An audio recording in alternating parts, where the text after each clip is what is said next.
Nasa situation ka ba sa ngayon na parang naghihintay ka kung kailan sila babalik, na kung kailan siya magre-reach out?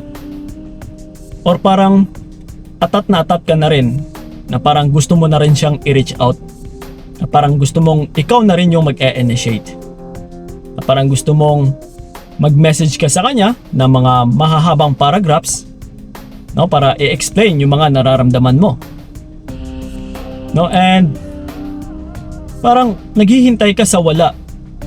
Kaya ito ngayon nag-uudyok or napipilitan ka na parang gusto mo siyang i-reach out, no? And ngayon sa nararamdaman mo na parang exhausted ka na, anxious, well, bago ang lahat mga utol, maghunos dili muna kayo. Tumigil ka muna. Inhale, exhale. Okay? Ako muna ang hihingi ng oras nyo. Kaya mo ba akong pagbigyan? Ibigay mo muna yung atensyon mo sa akin. Bigyan mo naman ako ng atensyon. Yeah. No? Ipagpalagay na natin na ako muna yung jowa mo sa ngayon. So please, makinig muna kayo sa sasabihin ko. Okay, kaya ba? Okay, sige. Ako muna yung jowa mo. No? Maikling panahon lang naman or maikling oras lang naman yung kailangan ko. It's about to 8, 10 or 12 minutes. Yan, pagbigyan nyo muna ako na kung tinatrato mo kong jowa ngayon, then tatratuhin din kitang may pagkikira ko sa'yo. Okay, so all you have to do is makinig. And hayaan nyo munang ako yung magmamaneho ng sasakyan ninyo. Ako munang magmamaneho ng buhay mo. Okay, actually 3 salita lang naman yung hihingin ko sa inyo na gusto kong iparating sa inyo. Walang iba kundi yung let them go. Kaya mo ba? Kung nahihirapan ka man na i-let go yung tao na ito, pakinggan mo muna ako utol sa kung ano yung sasabihin ko dito. Bilang pagbigay ng pagpapahalaga sa iyong sarili, gaano nga ba kataas yung pagpapahalaga mo sa iyong sarili? Paano mo ba vina-value ang iyong sarili? Baka kung i-rate natin sa ngayon is baka sobrang baba. Ang pagmamahal natin sa ating sarili ay nagsisimula din talaga sa ating sarili. Kung paano din natin pinapahalagahan yung ating sarili ay nagsisimula din talaga sa kung paano natin pinapahalagahan yung ating sarili. Kung minsan, nawawalan tayo ng tiwala sa ating sarili once na tayo ay nagpapaapekto sa pinapakita ng tao or ng partner natin sa atin. Na kung pinapakita niya na parang wala tayong halaga, kung minsan, naaapektuhan tayo. Kung yun ang pinaniniwalaan natin. No, kung natatandaan ninyo yung una kong sinabi, tayo lang naman ang makapagbibigay ng halaga sa ating sarili, hindi yung ibang tao. No? And kung minsan, tayo pa yung naghahabol sa kanila, na kung saan is sila naman ito yung tao na mga walang kwenta. Sila na nga ito yung umaatras. Sila na nga ito yung mga nagloloko. Sila na nga ito yung hindi interesado sa'yo. At bakit ikaw pa ngayon ito yung habol ng habol sa kanila? At bakit ikaw pa ngayon ito yung gusto mong manumbalik sila at saka naghihintay kung kailan sila babalik? Nakikita mo ba yung diferensya? No?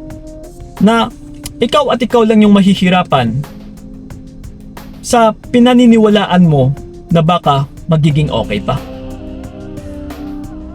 Ibig sabihin utol, nagkakaganito ka dahil sa mga maling paniniwala.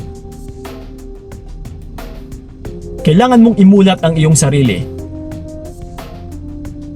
Kailangan mong gisingin ang iyong diwa, ang iyong isipan sa katotohanan na nangyayari. Inaatrasan ka, niloloko ka, binabaliwala ka. So susukatin natin ulit yung value mo. Okay lang ba ito sa value mo or sa halaga mo bilang isang babae? na babaliwalain, nalolokohin, naiiwan, na nawawalan sila ng gana sa'yo? Okay lang ba yun sa'yo? Ganun nga ba talaga yung value mo? Ngayon kung masasagot mong hindi, then pues, why not na hayaan na lang natin silang mawala? Yeah. Hayaan mo utol na mawala ka rin sa buhay nila. Let them lose you. Na kung ikaw ito yung nangangarap na i-win back yung taong walang kwenta, sa totoo lang utol, sa pinapakita mong pagmamahal, sa pinapakita mong tapat, sa pinapakita mong kabutihan sa taong ito, hindi dapat ikaw yung nangangarap ng pag-win back, kundi siya dapat yung mangangarap kung paano kanya i-win back. Na ikaw dapat yung tao dito na need niyang i-win back, hindi yung siya na walang kwenta. Tapos siya pa ngayon yung kailangan nating i-win back. Win ba ang tawag doon? Panalo ba ang tawag doon? Talo ka utol kapag ganyan ka, na pinapapabalik mo yung taong walang kwenta. Dahil yung salitang win back ay applicable lang ito once na yung tao dapat na walang kwenta ay maghahabol sa taong merong kwenta. Doon po siya applicable. Kagaya sa'yo, okay ka, mabait ka, mapagmahal. Ikaw yung kapanapanalo, na ikaw dapat yung i-win as panalong panalo siya once na makuha ka niya ulit. Nagigets yung salitang win back. Kaya kung gusto mong pabalikin yung taong ito na walang kwenta, hindi ka win dito. Again mga utol, let them lose you. And tandaan nyo yung tatlong words na sinabi ko kanina. Let them go. Hayaan mong mawala sila, at saka hayaan mo rin na maranasan nila na wala ka na sa buhay niya.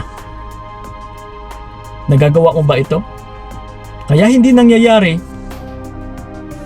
na hahabulin ka niya kasi hindi mo pinaparanas na wala ka. Palagi kang nandyan.